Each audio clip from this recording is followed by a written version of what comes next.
Hello and welcome back to the Finish Line and Talking Points, our weekend review show. As always, joined by the two lads, Dave and half-drunk Tom. Cheers, Tom. Cheers, Dave. Boys. It's been a good weekend. It's been a great weekend. We're still celebrating. Yeah, it really has. It's been awesome.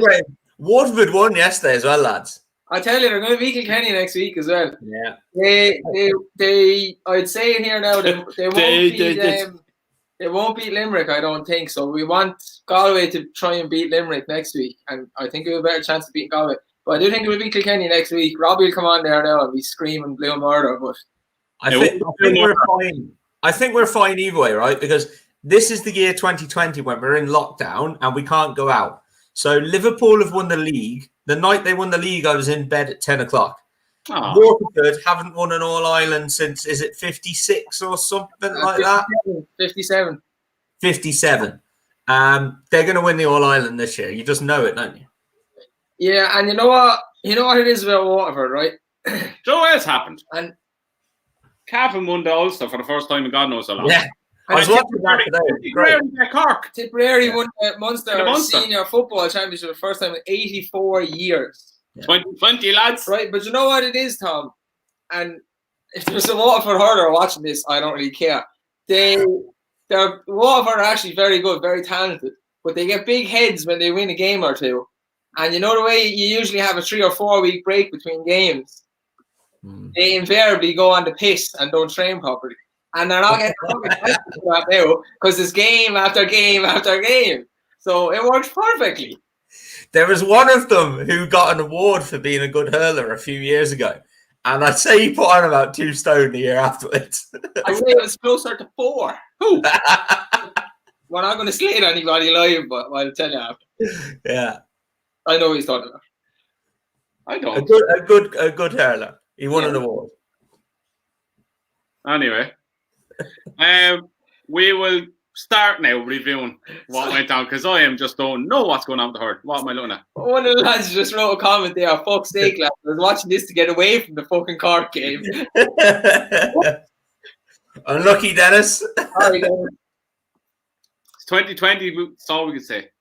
Anything can happen. Can we just get this covered up as well? Go up to James's comment there if you want to get that on.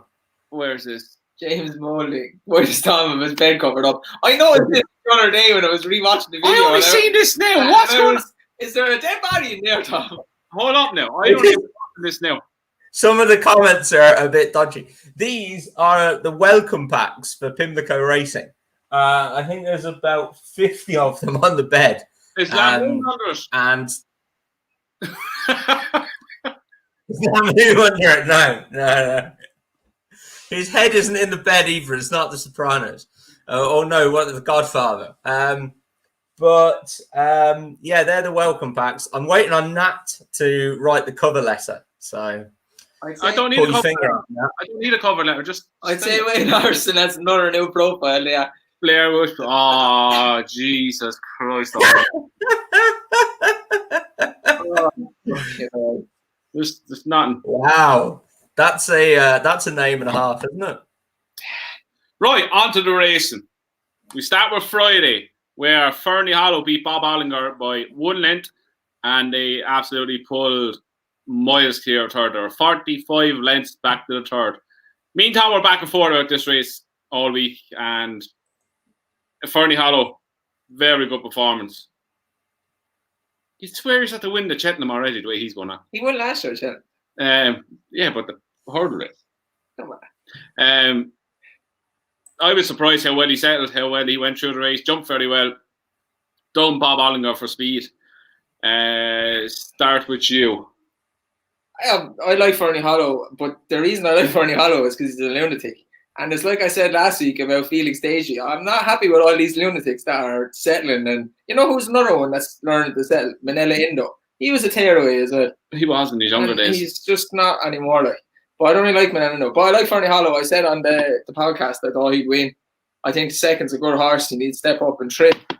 And it was a good race. They were just miles clear. And it don't really matter.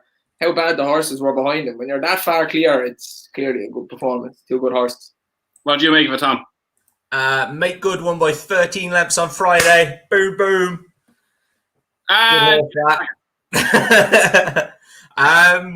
So what I make of that is, look, me and as you said, Andrew, me and you have been back and forward on this. There are 45 lengths clear. I think they're both very smart horses. I was impressed by the way Fernie settled. I thought his jumping got better as they went on as well. Really good performance, and if he can settle down, I think he's going to be a tough nut to crack. I think we saw another very good horse this today. Actually, I heard it was. But my thing with Bob Olinger was he does want further. I think that's fair to say. I just didn't like. When Fernie Hollow came to him, he cocked the jaw and he wanted to go left. There's just no reason for it. I just didn't like it. I'm not putting a line through him or anything, but I want to see him not do that the next day. I'll give him a chance to. I've no problem giving him a chance to. It's just one little thing that I picked up on with him. I watched it back again today, and I watched it 2 or 3 times, and I was trying to see what you were saying. To me, it wasn't as bad as it was. To me, it's kind of greenness. That was the first kind of proper time he had to come off the bridle and have a race. He pissed up in his point to point. He pissed up in his bumper, and he then got in a speed battle with the champion bumper horse. I think it was just like, oh shit, what am I doing? Where do I go? I think it was. That's what it's his 3rd one of his whole career. It's the first time he ever properly had to come off the bridle. I will say this. I think Bob Olinger is a good horse, but if he's not, it will take a while for Andrew to get off him because he's a Henry de Brabant horse. No. That's different. He can run bad maybe 4 times and he'll still be. But how was that a bad run even?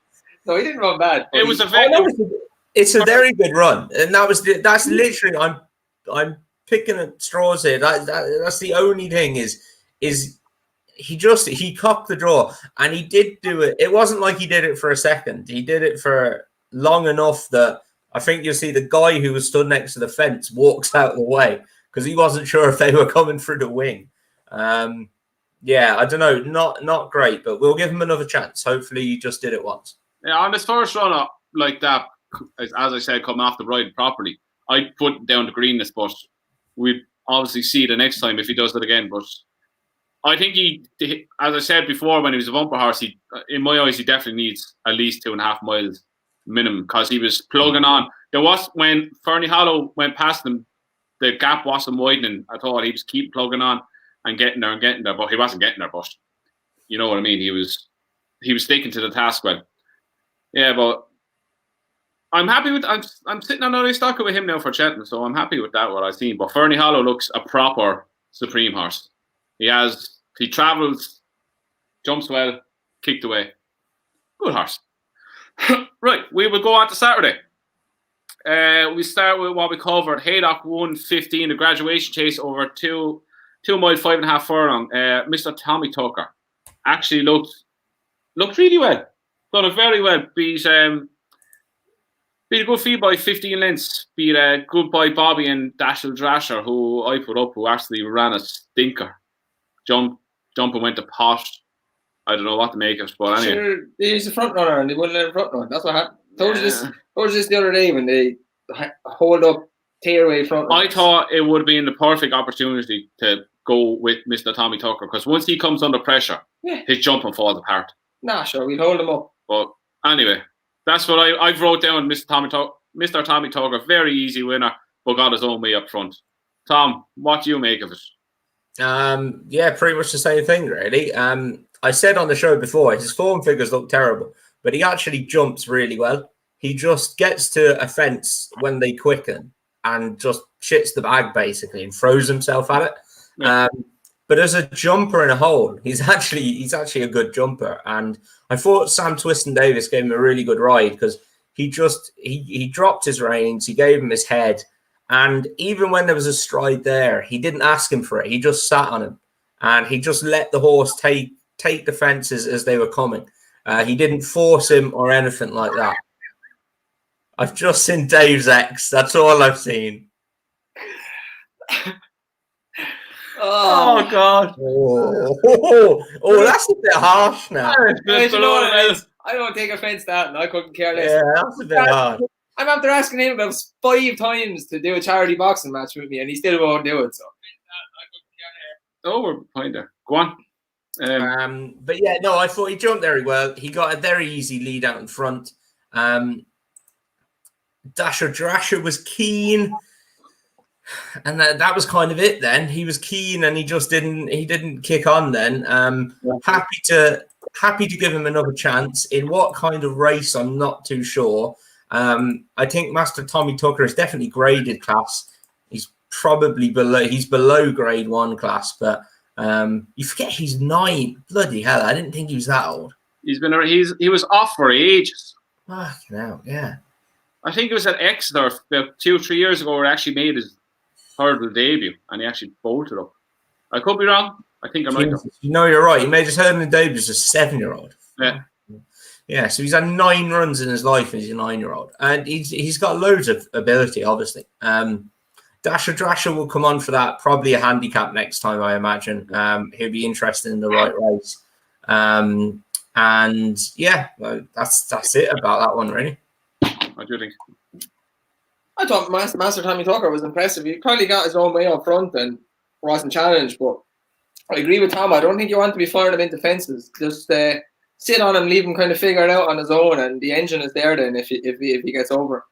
If I had him now, I would 100% avoid big fields for him, because there's going to be some tearaway that's going to go with him and put him under pressure, and he start guessing at fences. He get distracted, or it's to say I watched his race back at Kenton where he unseated us when it was the rev started to go up and the horse started coming near him. He just thrown himself at a fence, and yeah, small fields where he can't dictate is where you want to be going with him. I wouldn't even fathom going to big fields with him.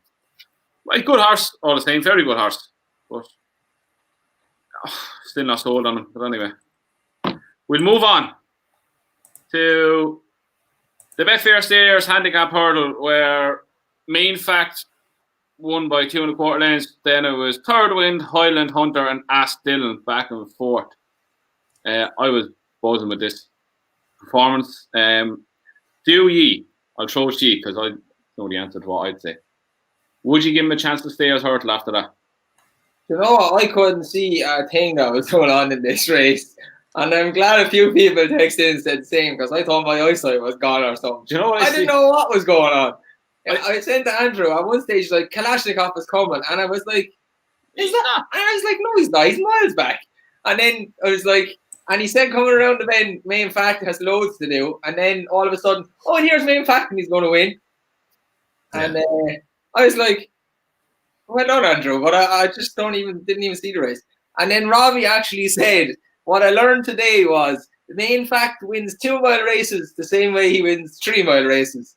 Off the bridle, getting rode along for the 4 furlongs.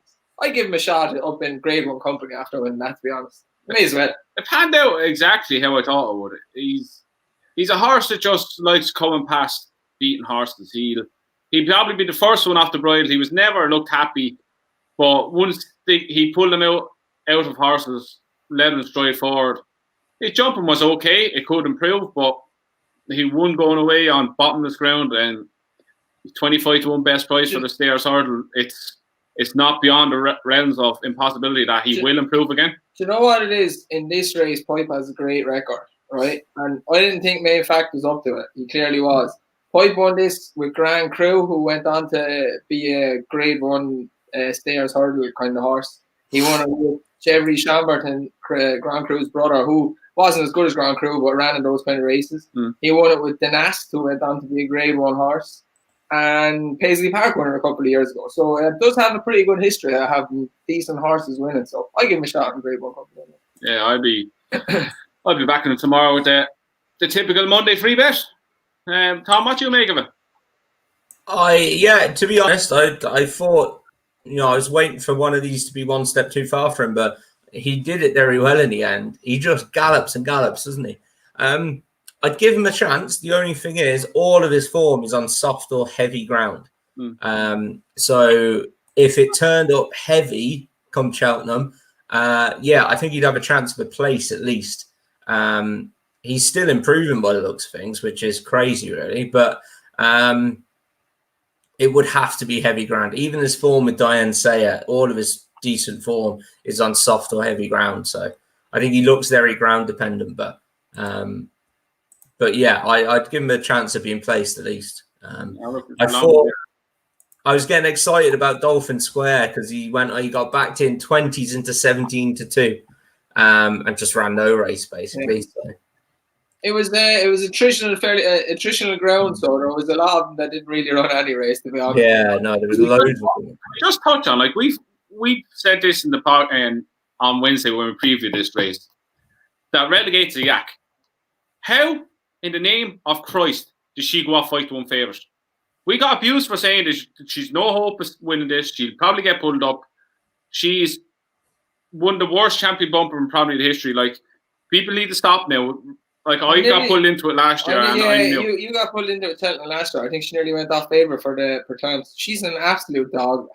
She is, like. She's not that good at all. Like, she was beat after 2 hurdles. Robbie was scrubbing away after the second hurdle, and it was just, you knew if you backed her, you weren't getting anywhere near. She's one now that don't like the game at all. I actually backed it, and I hinted on this the other week. Was the champion bumper is a race that I normally have 2 bets in, maybe 3, about 5 minutes before the off, and I actually backed Relegate the year she won, and I have never backed her since. She's obviously got a lot of ability, but you couldn't touch her with a bet. She's the first of 2 mares this weekend that she'll be just sent out to the breeding sheds now. We'll get on to her now in a minute. But back on this, anything else that caught your eye in it? Well, I say caught your eye, couldn't see anything. Caught your eye, couldn't fucking see anything. No, I seen actually yesterday. Some of the results had up that was a Holstone finished 6th where he fell. That says it all. Yeah, no, that's how bad it was. You couldn't see it. My eye. Right, Main Facts is my legend for the week, so I'm just going to move on now anyway. Another legend. Move on to the Betfair Chase, where the more we looked into it, from a week out to the podcast, the more it looked obvious, and it happened. Bristol De Mai won his 3rd Betfair Chase by 2 lengths, beating Clan de Zobo, and then it was 45 lengths to back to Lost in Translation, where again, we more or less said this is what's going to happen with him, with the way Tizzle's horses were running and what happened last year with him. Tom, starting with you. Right, we're all on him. We all had a good bet on him. Good performance again from Bristol in his backyard. To be fair, this doesn't happen too often, but we all called this. Like, literally called it down to the T, I think. And as it became softer, it became more apparent, like, to anyone, really, that knew what was going to go on. Just Bristol De Mai, isn't he? Just loves Haydock, just loves soft ground, keeps galloping all day long. And he just gallops faster and just longer than the rest of them. He's not a complete Haydock merchant. He runs his race at other tracks. He's actually run well at Cheltenham a few times. Mm-hmm. It's just that Haydock suits him better because it doesn't suit other horses, I think. And he just gallops, yeah. So I'm not going to say he's just a Haydock horse. It just suits him better there. Clan de Zoba, I thought, was very good, and I think he's a nailed-on certainty to win the King George. That was my take from it. Yeah, if that's going on, that's definitely his target. It's going to take one hell of a It's going to take some performance to stop him winning that. I'd take him over Surname, definitely. Oh, all day long. All day long. Like, Lost in Translation, once the rain came, you knew his chance was gone. Look, we said the King George is his target. They've unfinished business they need to get through. And that was, like, people say, oh, they're not going to have a prep race in the Grade 1. But there's not many places you can run these horses, bar Grade 1s. So they have to start them around this stage to have them ready for the King George. So once Robbie knew he was beat a long way out and took it easy on him, and like he'll have to turn his form upside down, inside out to claw back that deficit with Clan de Zobo. But I'm sure he'll get closer, whether it's in the King George or not. If the two of them ran in a Gold Cup, I'd back Lost in Translation to beat him. there's no hope in hell Clondallow will end up at Cheltenham. No, there isn't. But that's what I'm just trying to say. I wouldn't knock Lost in Translation too much. Yeah. No, I'm not knocking him at all. I really like him. I think he still will need to pull out probably career best performance around to get near Clondallow. Not near, but beat Clondallow, especially on the back of that. Because I was really impressed with Clondallow, even though we lost. What do you think? It's not often the three of us kind of agree and read a race exactly as it's going to pan out, and that's exactly what happened. I had a max bet in Bristol De Mai, and I don't think I've ever backed them before ever, but it was so obvious with the heavy ground. The two things I took out of it, and I was talking to Andrew last night about both of them, to be honest. The funniest thing I think I've seen in a long time is Daryl Jacob looking over his left shoulder, thinking he was 45 lengths ahead, then looking over his right shoulder, and Clondallow was literally beside him on the bridle. Then he said in his interview afterwards, "Oh, I knew I had loads left." He literally shot himself and started pushing the horse along. I thought it was brilliant.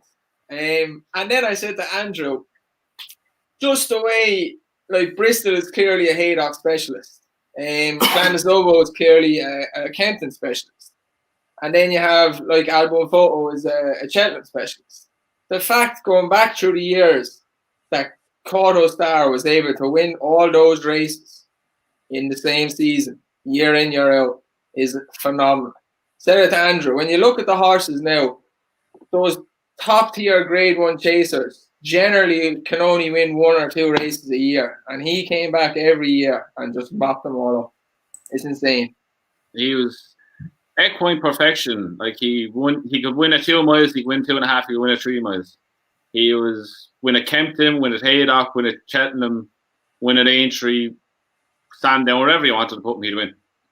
I don't think we'll ever see the likes of him again, but I guess later for saying this, the closest to him was Sizing John. I don't care. Look, them man and Big Bucks are my 2 favourite horses, but the fact that KO Star was able to do that in a time now in the last 10 years where it shows you that just 3 mile chasers are not able to do it because it's so hard on them that they've won real top tier race a season. Bristol De Mai season is geared around winning Haydock. Album Photo comes out, wins the Gold Cup, so on and so forth. So it's just madness. Yeah. He's a horse we'll never see the likes of again, I'd say. Right. What's next? On to Ascot. Yeah, I suppose. The Corn. I'm all in on this fella now. Who? Imperial Order, I'm all in on him. Well, no, not on him yet. Okay. Are you really? Yeah, oh yeah. Oh, we are on this, sorry. Ascot. What is it? The Grade 2 chase over 2 miles 5. Imperial Aura won by 5 lengths back to Itchy Feet, and Real Steel does what Real Steel does best and split the dummy out. But, Dave, I think he's class. Do you? I do. I really I'm not sold on him whatsoever. I thought Simply the Bets is the better horse, but I think this fighter's just progressing at a rate enough. I think he's top notch. He has to be right up there to win the Ryanair now. Has to. Do you know what? I don't like him in the slightest. You just don't like David Bass. No, it's not. When did I ever say I don't like David Bass? I'm just guessing. That performance, there's nothing he's done that makes me go, oh, Jesus Christ, this fella's a machine. He was class on Saturday, Andrew. But it don't even matter what he bet. And he's being class. It didn't take my breath away in the slightest. It's just another Grade 2 performance from what I think is a horse that will turn up at Cheltenham in the Grade 1s and be 5th or 6th. I think you have to go Grade 1 next now and see where we're at with him. I'm not sold on him whatsoever. Tom, you sold on him? Yeah, I thought it was a good performance. Yeah, I thought he was getting a bit tired, but he kicked on then, so I was quite impressed with that.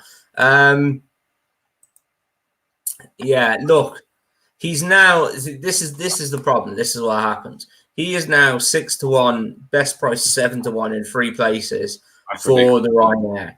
If you ask me, would I touch him at that? Absolutely not over now's chance.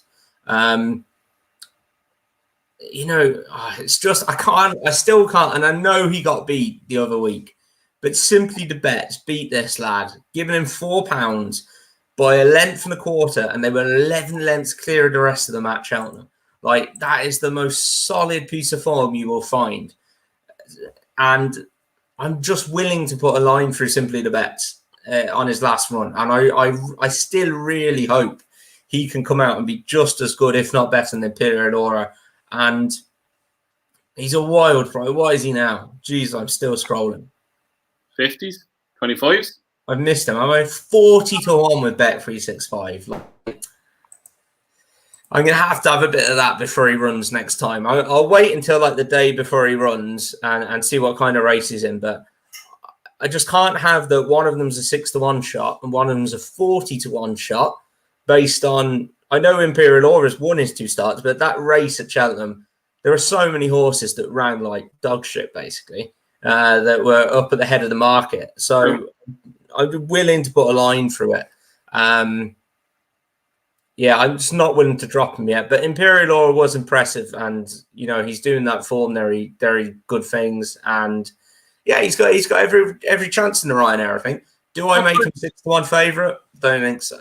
He's 6 to 1 favourite. Yeah, you're a favourite after. Stop, Willie! Jesus Christ! Put it this way: you can back Min at 10 to 1. What? How is this happening? It's absolutely ridiculous. What happens? Allo is going to win it. This is nothing to do with Allo. This is Imperial Aura now. You want to pull back the reins now. This fella's not a superstar. Yeah. We'll get on to Manila Indo, but he got shortened for the Gold Cup after what he did today. To shorten him as well, like. To shorten him 2 points to 8 to 1. All he did was just run around Navan. He didn't even have a race. I had a schooling session. Yeah, we'll get on to it, but like that's why I put him up this week, because you've just got to play the game with the anti-post markets. I guarantee you, he will be bigger on the day. Imperial. 100% he'll be bigger on the day. You still have Mint to come out. You still have Samcrow to run again. You still have Allaho to come out. Who else? Probably you got Min, Allaho, Samcrow, a Plutard. Like, he'll come on from that run. Real Steel, I know he beat him. Baffler at Iron, St. Calvados, Melon, Defi Desoy, Easy Game, Chris's Dream, Riders on the Storm, The Storyteller, Angel's Breath, Frodon, Master Tommy Tucker, Altior, Grenadine. There's a lead. How the hell is Simply the Bet's 40 to 1 for that? I'll let it go, Tom. Just back him. I am. I'll back him. I'll back him for 3 months next week. There's at least 4 horses in that list that you call out there that's better than Imperial Aura. At least 4. I just can't. Right now, at the minute, yes, there is. Yeah, including Simply the Bets. I don't know now, Tom. Let's not get carried away. I think he's at the. That's what the form tells you. That's what the form tells you. You're really sold on that form at Cheltenham. I just can't have it. I don't know. I watched it back again. To me, it's just another handicap. I know the form is very good. No, Simply Betts won a race at Cheltenham. Imperial Aura won a race at Cheltenham. On the slopes won 2 races. A grade 3 or something. It is good form. It was. So on the slopes is now rated 140. They beat him 11 lengths off 129. On the slopes, that been spanked twice this year already. Yeah, I know, but the point is he went out and won after that. What do you call it? I'll power to you for going with the 2 of them. Like 40 to 1 for, as you said, the logic is there that he gave him £4 and beaten was a 2 lengths and won a 6 and won a 40s. The logic's there. You take a chance with 40s. 40s is way too big. Yeah, I'll happily take 40s. But do you not think that, what's the other Harry Winton horse? St. Calvados. St. Calvados. Not think he could have possibly won if he got a clear run. Yeah, but to be fair, Harry Winton in the last 2, who's the best horse out of the 3 big horses he has, and he actually picked Simply the Bets. So. Yeah, you know, I never trust the trainers, what a trainer says. They're always wrong. But moving on. They're the biggest liars walking Gosby and Earth. They're never going to tell you the truth. Right, moving on. The Carl Hurdle. Probably one of the most I don't want to touch it. Did you watch ITV's coverage of this race? No race new. Don't watch ITV, mate. It's shit. Yeah, Kay had it on, and I can't anymore. And Kate had it on. Kate sat down on a Saturday afternoon and said, "Do you know what I'm going to do? I'm going to put ITV racing on." I asked her to put it on for me, and she put it on ITV. Grand. Came in. I was doing stuff, so I came in and watched it. And they had Ruby, Mick Fitzgerald, and April McCoy doing the commentary for 3.5 miles of it. One of them was on Song for Someone. One of them was on Call Me Lord, and one was on Lorena. And they're like, "What would you be doing now?" "Oh, I'd be sitting there in front waiting to come at me." "What would you be doing now?" "Oh, I'd be happy where I am." "What would you be doing now?" Jesus Christ above. I told you, I couldn't. I'm with all this lockdown and stuff, and I had to watch ITV racing. I couldn't be fucked with it anymore, so I got to racing UK. I will never watch ITV racing again. It's awful, like. It was so boring. They tried to make it something it shouldn't have been. They went, "Oh, would you be talking to him now? Oh, what would you be saying, Ruby? Mick, do you ever talk to him?" "Oh, you get Ruby was your man from The Only Way Is Essex or whatever, that's into horse racing, that does the social stable thing. Oh, my head is be ready to blow up when that comes on." Stop. Anyway. Do you know what would have made that more interesting if you put microphones on the actual jockeys riding in the race? Do you know what else would be more interesting? Watching the paint dry that I put on the wall. Do you know something now off topic, right? So Andrew got me sorted out of a TV box so I can watch a few channels. Shut up. So one of them that's on there is the French racing channel. I honestly thought you were going to say a porn channel. I honestly thought you were going to say a porn channel. I haven't got to those yet, Dave. One of them that is on there is it's Equidad or something like that. I don't know how to say it anyway. But I had it on the other day, and Siobhan picked it up that down in the corner, they've got a map of the course, and they've got a bar that goes across that tells you how far they've gone and the total distance. And I never really noticed it, but she said, "This is fantastic." So I know where they are on the course, how far they've travelled, how far they've got left to go. She said, "I watch a race, so I don't know how far they've got left to go at all." It just made a really good point. Like, for ITV and for getting new people into the sport, a really simple thing to do. And actually, it does make it interesting. You know exactly where you are and how many fences to jump, and they have it up for every race. ITV have lost the plot, though. Absolutely lost the plot. There's no coming back from now. It's awful. Is it like watching football coverage on ITV though? And terrestrial? Is it like watching terrestrial like football coverage? It's never going to be as in detail and as good as Sky, is it? Or BT? Well, why can't it be? Because they're targeting a different market. They're targeting everybody who is sat at home. They're not targeting the racing fan. They're targeting the general public who is sat at home watching TV. Well, you're not going to get the normal Joe Soldiers turned on ITV. "Oh, look, racing's on." Do you remember that's the hope. That's the hope that you are. Yeah, that's what they're going for. Remember I had the row at Ed Chamberlain? Yeah. Twitter row. Or was it Instagram? I was Instagram row at Ed Chamberlain. Yeah. Right, we get touch on this race. I love these comments, lads. Keep them coming. They're brilliant. Andrew, could you start out with your box? Of course, can.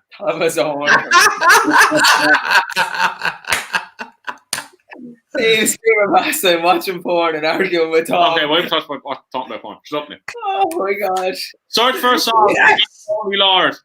And Lorena needs to be retired. Thoughts? You may as well give up the ghost with Lorena. She's going to bleed every single time she races now. Song for Someone won. His Tom Simmons horses are in form. He had a winner before that as well. So I think I'd Haydock. I did say back to the outside of the tree. The great knowledge that we share with people on this podcast. But there you go. It works. Tom's not having any of it.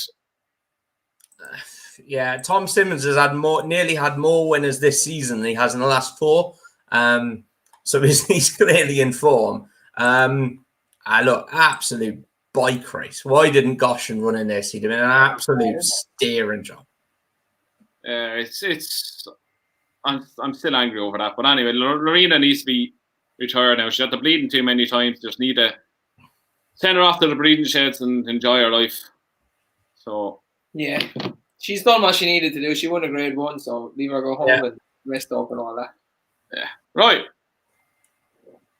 Over to Ireland and Poplar Square Chase, grade 2 over 2 miles. A Notebook put in a very impressive performance. Will you stop reading that? I can't bloody concentrate. I'm laughing at Cashback. Where Cashback done what we said one of them would at least do and have a somersault in first fence. He went to the first lunatic. He went to the first fence like a 5 furlong sprinter. I never seen anything like it. Paul Toonan knew his feet. They were 4 strides out. You can see him grabbing their knees like, and then he jumped every single fence after that and tried to beat Notebook then as well. He did win. He did win. He won with no jockey, but like, I said to Siobhan, they were coming down to it like 4 in a row. I was like, look at these fucking lunatics now. And you just knew it was going to happen.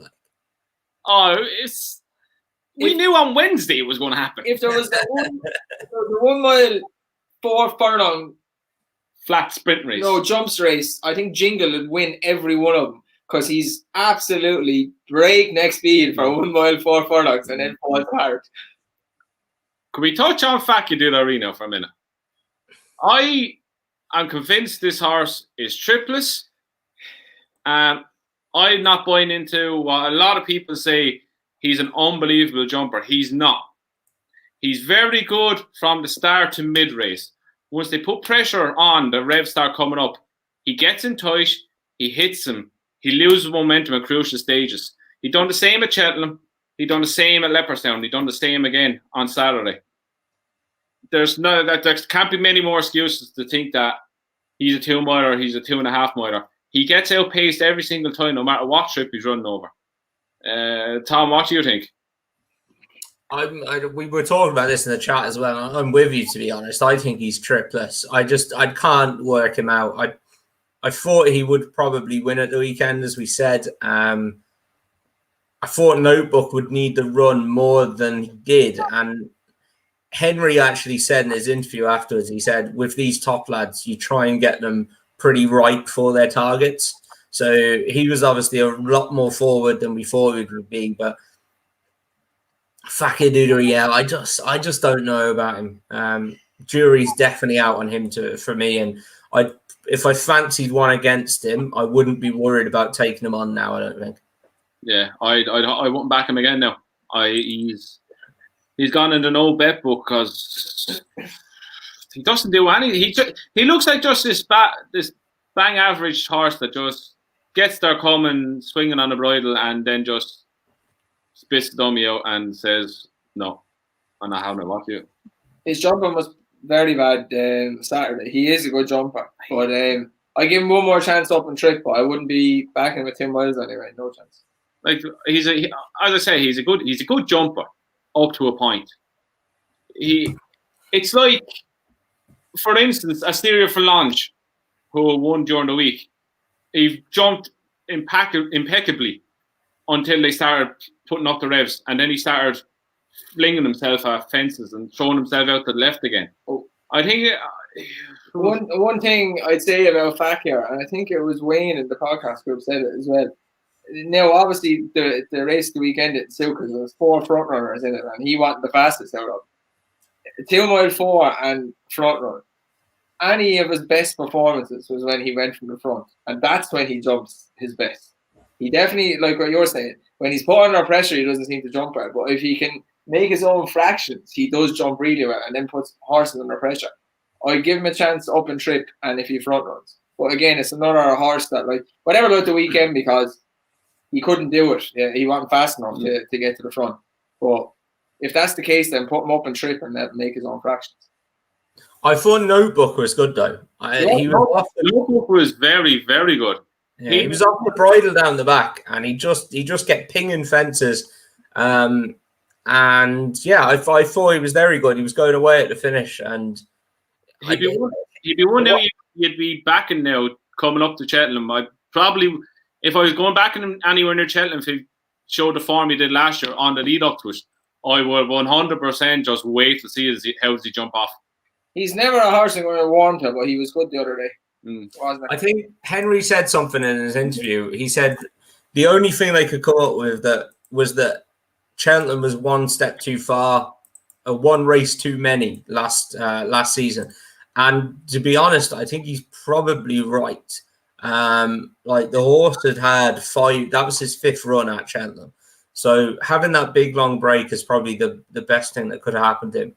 And he's a big boy. There was a lot of filling out to still do.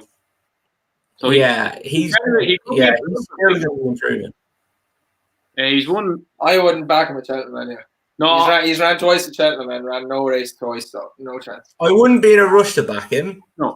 However, and I wouldn't back him, I don't think, but I'd have him as a bit of a worry against whatever I was backing. I'd wait to see if he decided to go after the pier and back yet before I go near him at Cheltenham. But yeah, good performance. Definitely one to keep on the right side of coming up to Christmas. We have next today, Manana Indo had a little school session around Navan. Tom, done what you had to do, shortened for no reason whatsoever for the Gold Cup.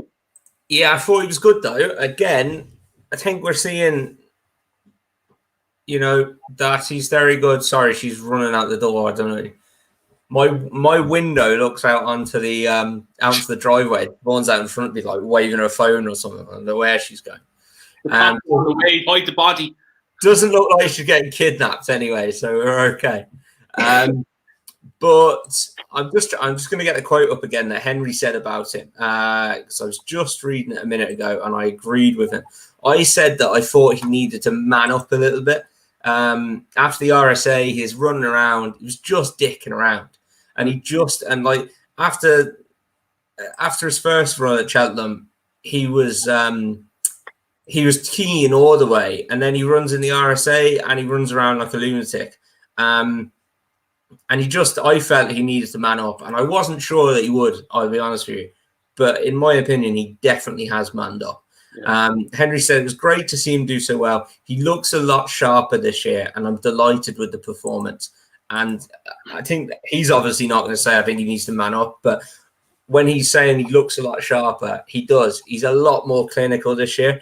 He jumps so well. Even when he's in close to one, you can see like 5 strides off. Rachel's like sitting on him saying, okay, there's no stride here. And he just puts himself right. He jumps superbly. He travels superbly.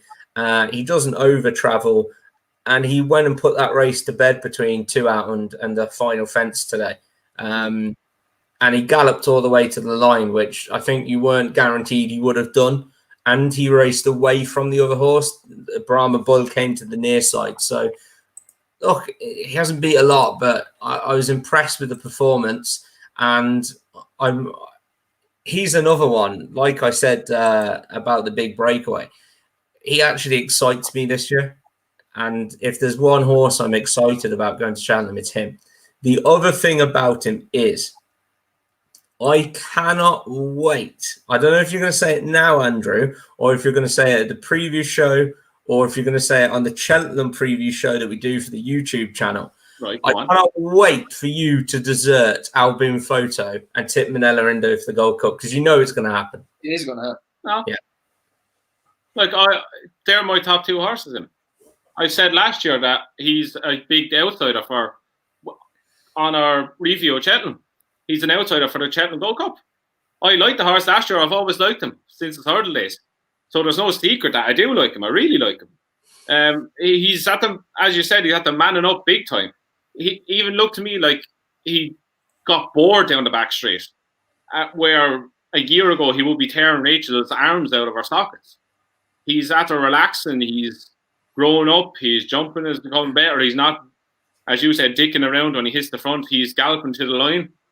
He seems to be becoming a man, and he's a huge player in the Gold Cup.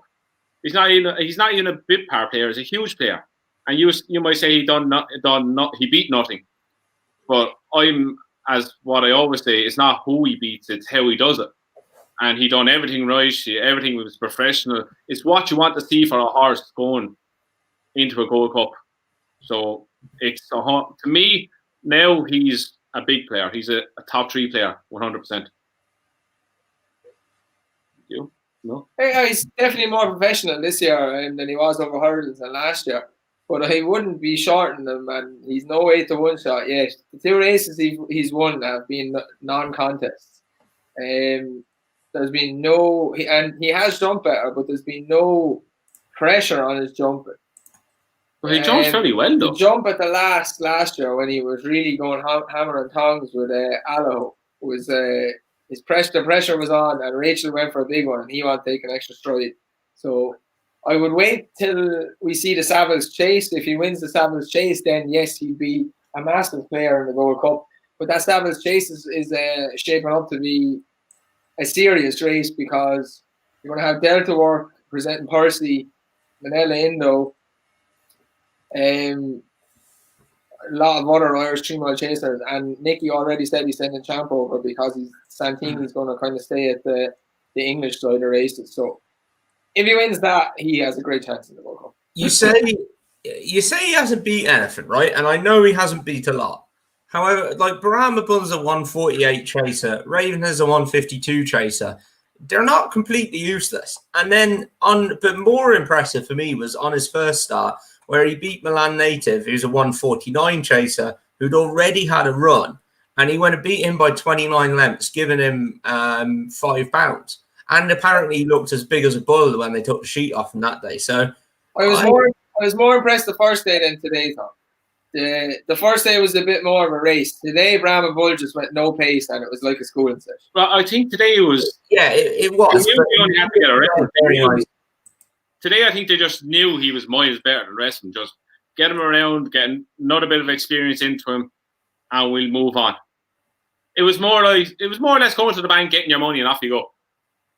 That's all it was, really. Like, the first day really took our attention, because we were renowned with him having to have a first run. And we were all saying, Jesus, will he actually do it? Because the doubt was in our mind, but he put the doubt to bed. And today we went into the race expecting him to absolutely whoop these fellas. And he did. But he done it professionally. There was nothing flashy about it. There's never nothing really flashy about Gold Cup horses. You take Albion Photo the first time he won the Savills Chase at the Tramore one. There was nothing really flashy about it, but he done it very well. Gold Cup horses aren't flashy. There's nothing flashy. No, and he is that as well. He's not. He's a very good jumper, and when he meets his fences right, he's very good. But he's not a lunatic. Yeah. Just going back over his form there. So when he won the Albert Bartlett there at Cheltenham, his form in Ireland that season was third in a maiden hurdle at Limerick, beating 9 lengths to an RPR of 120 first time out. He was then beaten 4 lengths by Allaho at Clonmel, and then he goes and bolts up in the Albert Bartlett. The next season, then he was second, beaten 8 lengths behind Lorena. He then scrambled home, beating Captain CJ by 1.5 lengths, and then he goes and does what he does in the RSA, where he just got collared by Champ, but in my mind should have won. And then you get to this year, he's going to beat Milan Native by 25 lengths. He's beat Brahma Bull by 7.5 lengths. Like, I just think he's turning into a proper animal, and that's only the 10th race of his life. Like, he's not an really experienced horse, you know. And it really reminds me of Album Photo again. Album Photo was the bang average novice chaser. Well, I say bang average. He won the Grade 1 at Fairy House, and then he ran out at Punchestown. But we can't really compare Milan Indo to that because we didn't get to go there this year. But prior to that, he was falling when beaten in the RSA. And Milan Indo was done on the line, as we know. But I think there's still a lot more to come from. He's definitely not the finished package yet. I think when he gets in between horses and gets something to aim at, I think there's a lot to like about him. I think you still get a decent price on him in the Savills. I can't wait for the Savills Chase, and I really like. He's definitely my Gold Cup selection. Definitely. Himself and Album Photo now we might do as well. I can't desert Album Photo. That Savills Chase is going to be very, very good. Yeah, it's going to be good. Right. That's all the main races. We thought appreciate made his hurdle debut today. Done what was expected. Jumped nicely. Nothing really to take out of it, only that we know he can jump hurdles. Yeah, I'd say he wants to go up and trip. Yeah. Yeah, he was good. I thought he jumped well, travelled well. Yeah, he was spot on, really. Right, before we get into the questions on what Sunday, the 20th of December, we are going to have a Christmas quiz live for the crack. It'll be the same time as this. We preview what we normally do, the races of the week, and then we go into the Christmas quiz. I'll come up with a few prizes for whoever wins or whatever. But yeah, the 20th of December, Sunday at, well, it'll be after this, it'll be 8 o'clock, but it'll be still on this stream. We'll have a Christmas quiz for the crack. Do you have any questions? Today, questions? You've one job. No, that's the anti-post. Yeah, just remind me. That's on the anti-post. Anti-post. Are we doing performance of the week? Yeah. Performance of the week. Tom. Apart from Make Good winning by 13 lengths, it's a toss-up between Notebook and Manila Indo for me. I just thought they were both really professional, both really clinical.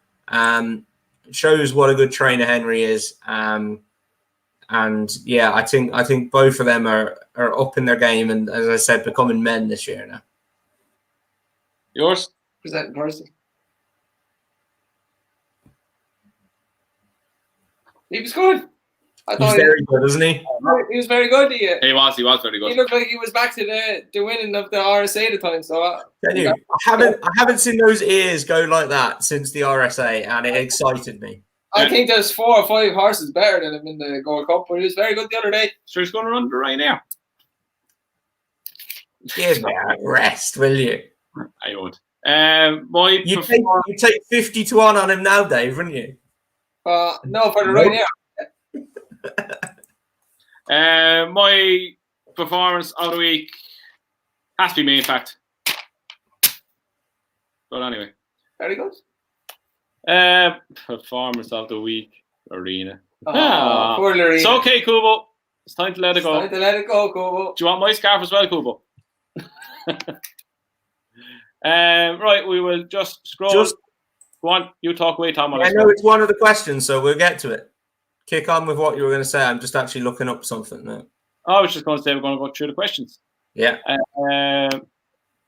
Album 4 was a moderate novice chase at Boca Ruby today. The picture. Yes, he was. He was an all right one. He won the grade 1 at over 2 mile 4 at Berry House. Then was about to win the 3 miler at Punchestown, only for Paul Townend to decide to go out to the cross country course. Yep. But yeah. Put it all together after that, though. Very, very good. Manila Indo was at peak fitness now. Won't be the same horse come March. No, that's not right at all. He's not at peak fitness. He's as fat as a fool. He'll be peak fitness now at Christmas time. And they'll come off him again, and he'll have 1 prep run and then off to Cheltenham. That's my thoughts on it. Yeah. Yeah, but I think he's just a better horse this year, probably. So, what do you think, Tom? Yeah, I don't think he's had hard, especially today. I don't think he had a hard race. So, I'd like to see him only have like 2 more runs: the Savills Chase, then the Dublin Racing Festival, and then to Cheltenham. I'd keep him fresh enough. Sticking with Indo here, Bristol will be ahead of Manila Indo in the Gold Cup. That's a long shot. Do you know what? I don't think they'll go to the Gold Cup of Bristol De Mai this year. I think so. No, Darcy. Oh, for fuck's sake, lads. Come on. Give me a bit of credit. What? That's a long shot. What is? Oh, my God. Look at the guy's name. Tom Long. Wow. That's awful. That was awful. Get out. Put the wine down. Put the wine down. Bury yourself in with that body in your bed there. Can we see what's under it? Can we have a big reveal? Because I'm convinced it's a dead body. We'll do an unveiling, or what's it called? An unboxing. Darren said they're going to the Grand National. There's the head. Oh, very nice. They're fancy, aren't they? Oh, yeah. I'm not going to reveal what's in them because the Pimlico members don't know what's in them yet. They're a surprise. But yeah, look, fancy bag, full of goodies. It's what you get when you join Pimlico Racing. A bill.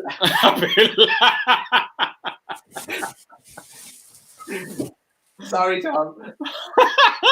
It's funny because it's true. Is Goshen taking on Epitante in the fighting fifth? Yes. You'd presume so. Has to. Who knows?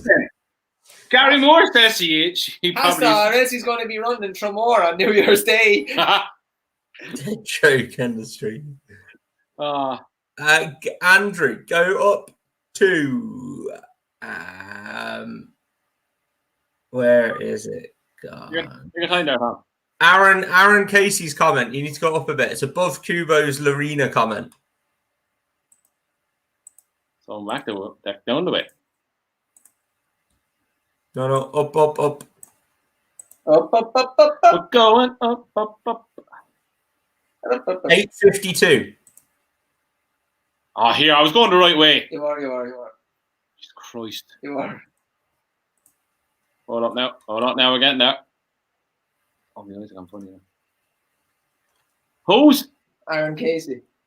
Yeah. This one? Yeah. Warrior, dark / eye catcher, horse from weekend racing. Tom, go on.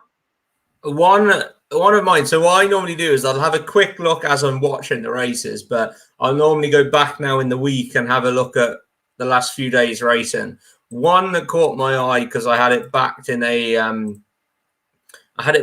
one of the without the favourite markets on Bet365 is a horse called Cellar Bridge of Noel Meads.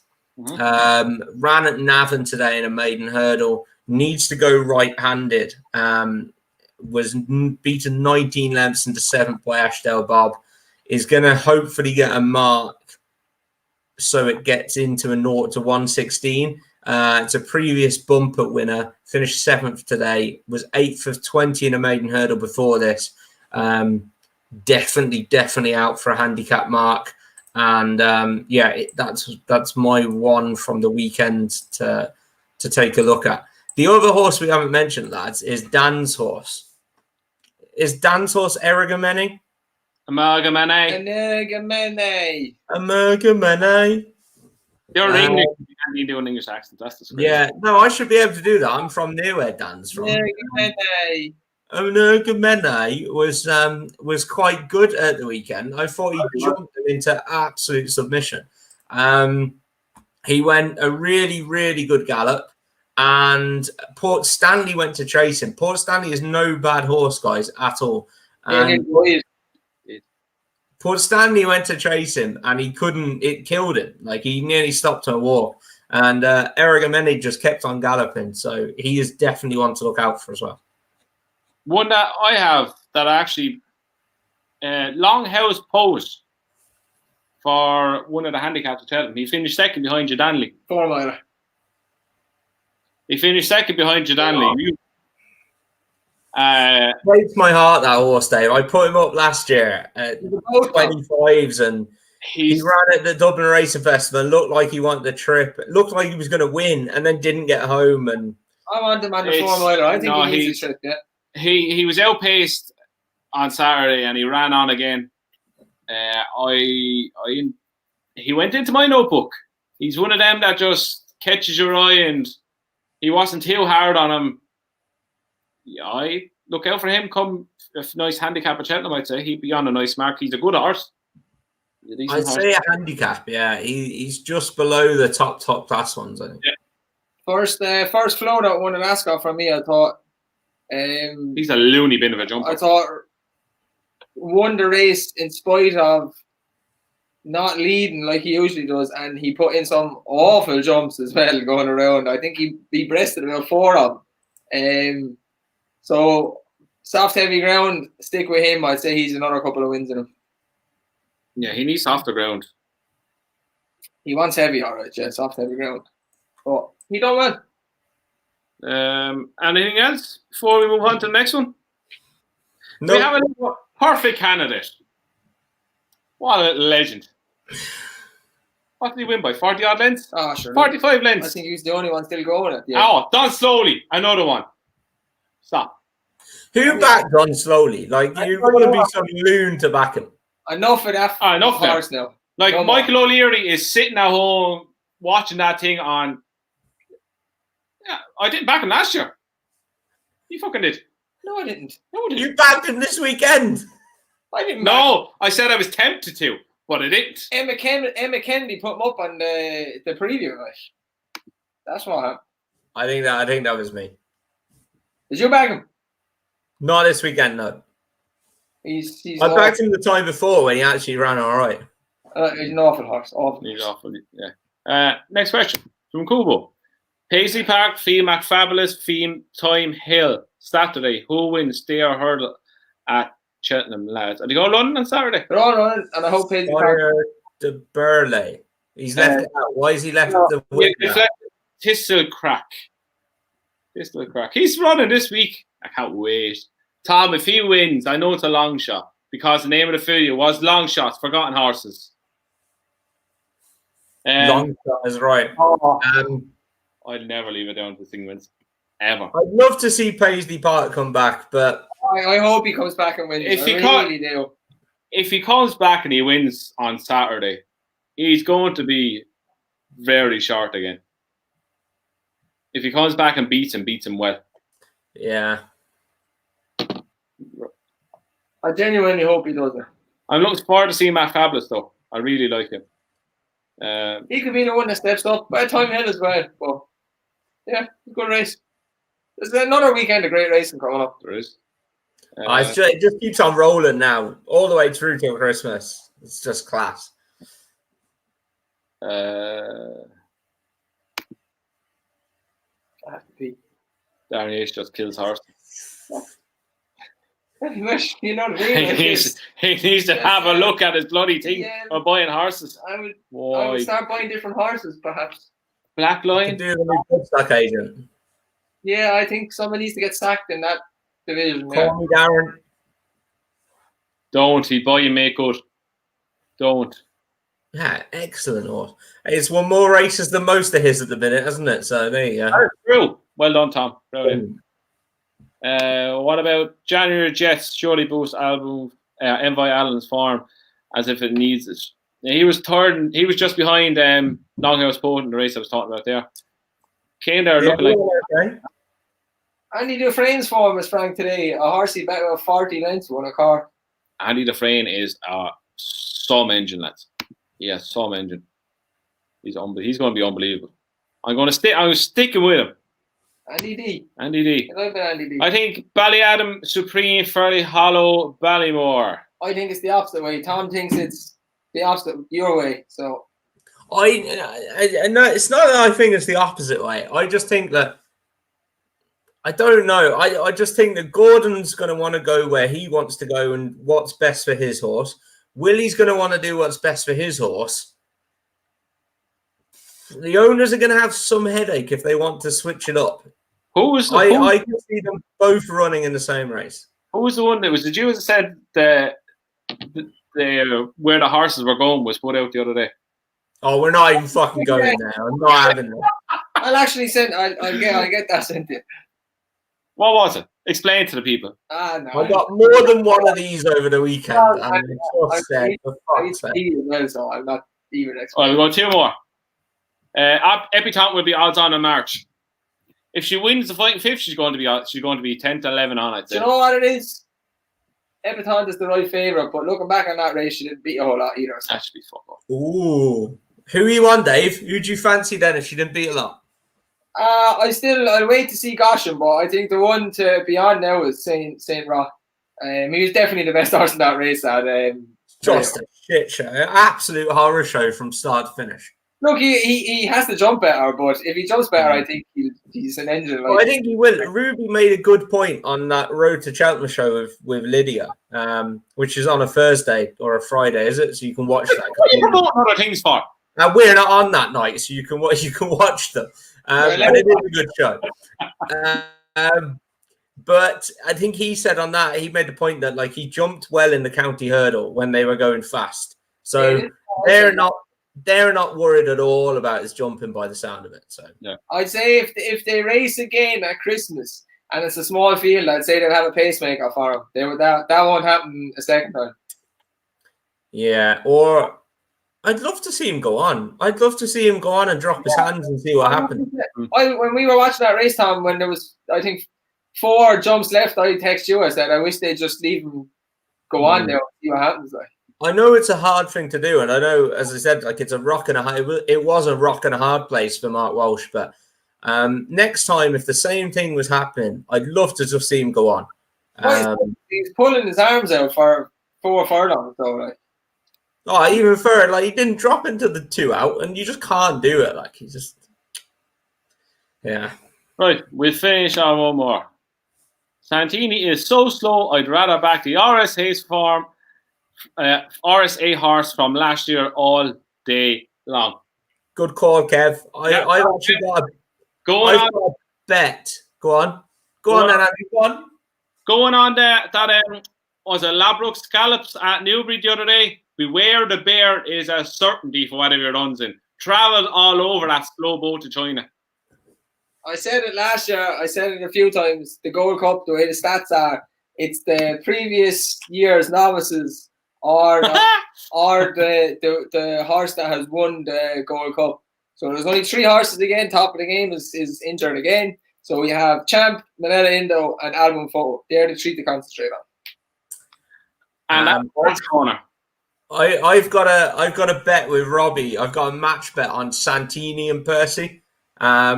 I think I'm onto a winner there. It's good. It's good. That would be a good race, but Percy will beat him. Right, we'll finish on this one, and this is for you, Tom. You'll have. We touched on it.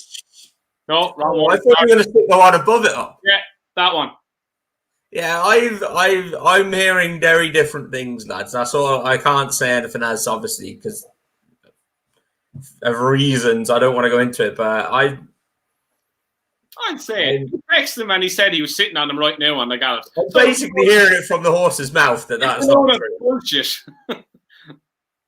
Go on, easy, lad. So back him. He's not injured. Yeah. I won't back him just yet, but it was going so well. You had nearly a full podcast. I've been so optimistic. Pessimism. And it just back him just yet. He's 2 to 1. You can't back him 5 months out from the festival, or is it 4 months? I had this conversation because I'm getting married that week. Bad decision. Is that 4 months? Get married, you don't even know how long away it is. It's Gold Cup day. Yeah, I got the fingers out, lads. And what day are you getting married? The 19th of March. I'll never forget that. Which is? Gold Cup Day. Buzzing for it. There's going to be 25 people there. It's going to be pretty. Right, this is what's going to happen. Tom's going to be standing there. Siobhan is going to be there. The bridesmaid is going to be here with the Gold Cup on. No. We're getting married in between races. We might miss the county hurdle. We might definitely not miss the county hurdle if we have a runner. But yeah, we're only going to miss one race. It'll be fine. But Tom, brides are always late. She is going to purposely make you miss a race. I know. I'll be waiting there, and that'll be it. If it's not over, we'll have to cut out some bit of the ceremony. And I've got the mother-in-law on Percy at 50 to 1, so could be a good day all around, lads. On that note, we will finish up because Dave is dying to go to the toilet. I need to pee. He needs to pee. I haven't eaten yet. I've just been knocking this back all day. So right. So we are back again on Wednesday with our weekend preview of the Ladbrokes Trophy and everything else going on that day, and whatever's on the Friday as well. I'm also back with episode 3 of our Cheltenham Festival anti-post tips. So again, thanks for tuning in. Give us a subscribe if you haven't. Give us a like the video, and we will see you again on Wednesday for our weekend preview and our Cheltenham Festival anti-post tips.